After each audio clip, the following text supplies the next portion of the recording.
செய்திகள் தொடர்கின்றன. பேருந்து கட்டணம், பால் விலை உயர்வை கண்டித்தும் உடனடியாக விலை உயர்வை திரும்பப் பெற வலியுறுத்தியும் தமிழகம் முழுவதும் மறியலில் ஈடுபட்ட ஆயிரக்கணக்கான மார்க்சிஸ்ட் கம்யூனிஸ்ட் கட்சியினர் கைது செய்யப்பட்டனர். சென்னையில் மார்க்சிஸ்ட் மாநில செயலாளர் ஜி. ராமகிருஷ்ணன் தலைமையில் நேற்று நடைபெற்ற சாலை மறியல் போராட்டத்தை கலைக்க போலீசார் தடியடி நடத்தியதால் பரபரப்பு ஏற்பட்டது. அவர்கள் கலைந்து செல்ல மறுத்ததால் மறியலில் ஈடுபட்ட ஏராளமான தொண்டர்களை போலீசார் கைது செய்தனர்.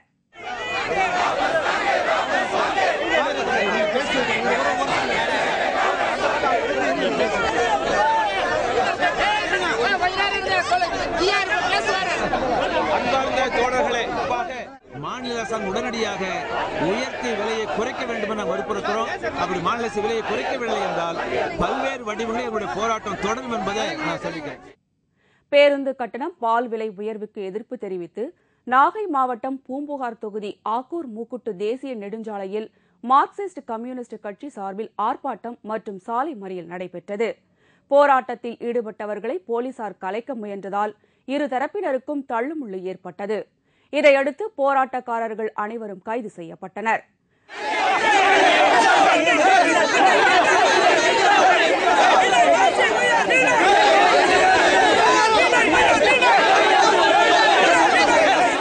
திருவண்ணாமலை மாவட்டம் வந்தவாசியில் மார்க்சிஸ்ட் கம்யூனிஸ்ட் கட்சி சார்பில் மறியல் போராட்டம் நடைபெற்றது. அப்போது தமிழக அரசை கண்டித்து கோஷங்கள் எழுப்பப்பட்டது. இதனைத் தொடர்ந்து மறியலில் ஈடுபட்ட அனைவரும் கைது செய்யப்பட்டனர்.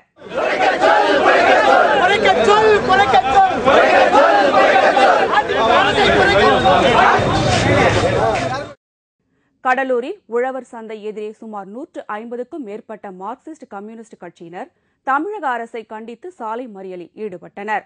அப்போது மறியலில் ஈடுபட்ட சிதம்பரம் சட்டமன்ற உறுப்பினர் பாலகிருஷ்ணன் உட்பட அனைவரும் கைது செய்யப்பட்டனர்.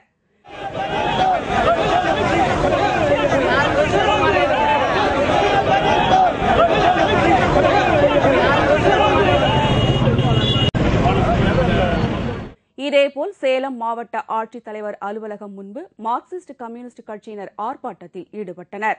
போராட்டத்தில் ஈடுபட்டவர்களை அப்புறப்படுத்த காவல்துறையினர் குண்டுக்கட்டாக தூக்க முயற்சி செய்தனர்.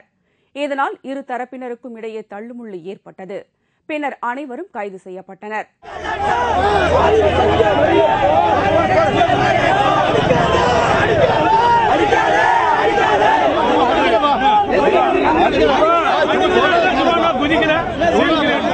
கிருஷ்ணகிரி மாவட்டம் ஓசூர், தேன்கனிக்கோட்டை மற்றும் சூளகிரி உள்ளிட்ட பல பகுதிகளில் ஆர்ப்பாட்டத்தில் ஈடுபட்ட மார்க்சிஸ்ட் கம்யூனிஸ்ட் கட்சியினரை போலீசார் கைது செய்தனர். பேருந்து கட்டணம், பால் விலை உயர்வை கண்டித்து தூத்துக்குடி பழைய பேருந்து நிலையம் முன்பு மார்க்சிஸ்ட் கம்யூனிஸ்ட் கட்சியினர் போராட்டத்தில் ஈடுபட்டனர். போராட்டத்தில் ஈடுபட்டவர்களை போலீசார் கைது செய்தனர். தமிழக அரசு வாபஸ் வாங்கு, வாபஸ் வாங்கு.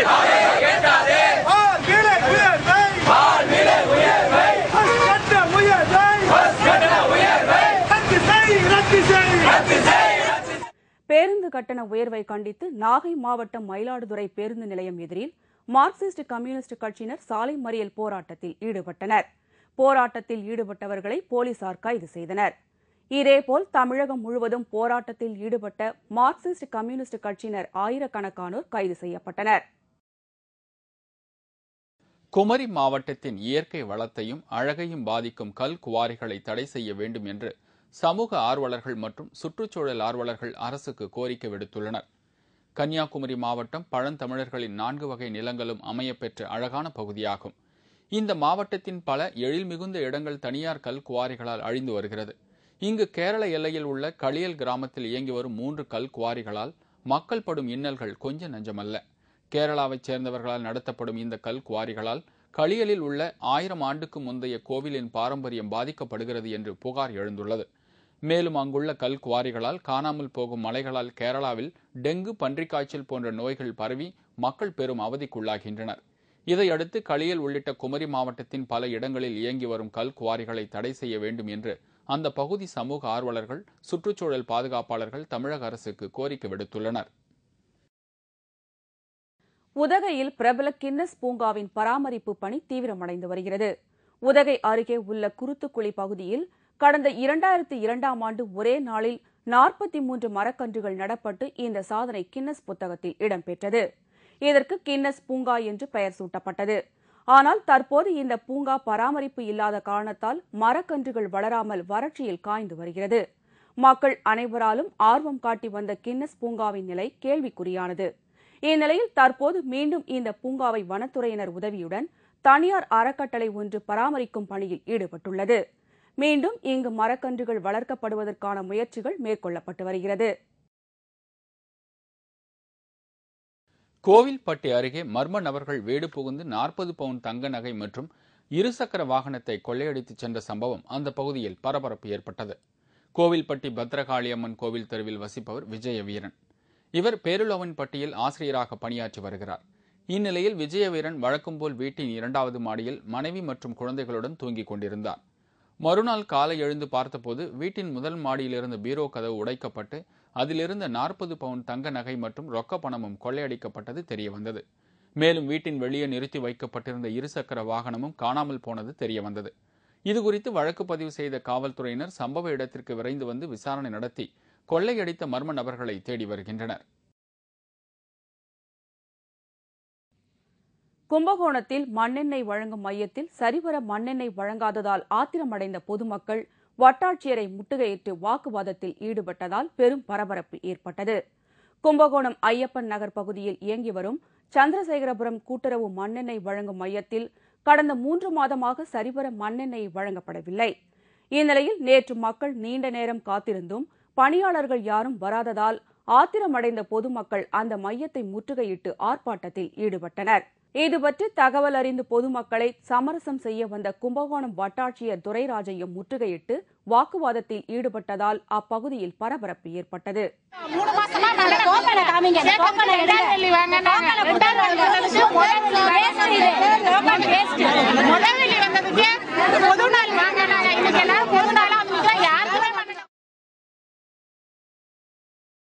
பல்லடம் அருகே அனுமதி பெறாமல் இயங்கி வந்த பிளாஸ்டிக் நூல் தொழிற்சாலையால் சுகாதார சீர்கேடு ஏற்பட்டதால் அந்த ஆலைக்கு அதிகாரிகள் சீல் வைத்தனர். திருப்பூர் மாவட்டம் பல்லடத்தை அடுத்த சித்தம்பலம் கிராமத்தில் தனியார் நூற்பாலை ஒன்று இயங்கி வந்தது. அந்த ஆலையில் இருந்து வெளியேறிய ரசாயன கலவை நீர் சுகாதார சீர்கேட்டை ஏற்படுத்தியதுடன் கால்நடைகளும் உயிரிழக்க காரணமாக உள்ளது. இது பற்றி அதிகாரிகளிடம் முறையிட்ட போதிலும் எந்தவித நடவடிக்கையும் எடுக்கப்படவில்லை. இதனால் ஆத்திரமடைந்த பொதுமக்கள் திரண்டு வந்து பல்லடம் 4 வழிச்சாலையில் சாலை மறியலில் ஈடுபட்டனர். விவசாயம் பண்றாங்க, விவசாயம் பாதிக்கப்பட்டுச்சுங்க, தண்ணி பூரா பாதிக்கப்பட்டுருச்சுங்க. மாடுகள்னு எதுவுமே தண்ணி குடிக்க மாட்டேங்குதுங்க, எல்லாம் வயிற்றுப்போக்கு போகுதுங்க, மக்களுக்கு எல்லாம் வயிற்றுப்போக்கு போகுதுங்க. இந்த தொழிலை உடனடியாக அரசு நடவடிக்கை எடுத்து நிறுத்தலைங்கன்னா நாங்கள் இந்த ஊர் விட்டு தான் காலி பண்ணணுங்க.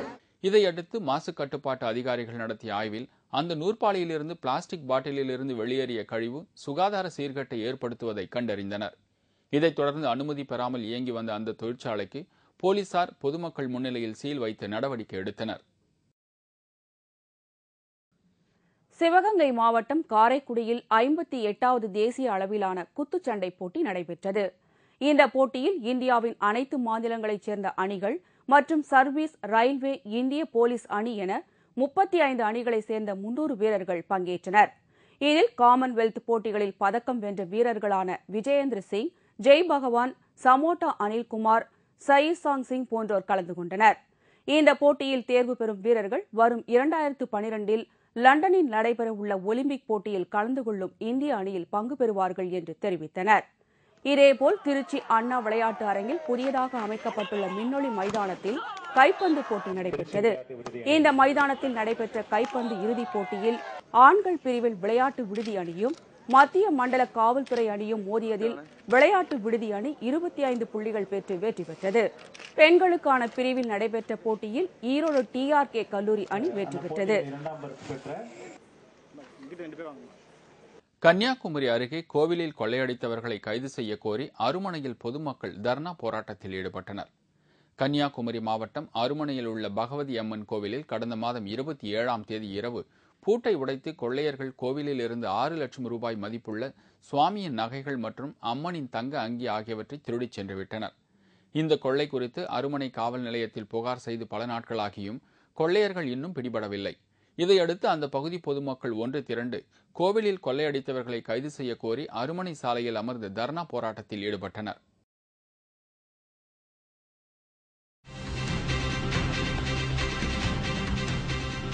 இரண்டாம் உலகப் போரில் அழிக்கப்பட்ட பெர்ல் ஹார்பர் 70ஆம் ஆண்டு நினைவு தினம் அனுசரிப்பு. விவரம் இடைவேளைக்கு பிறகு.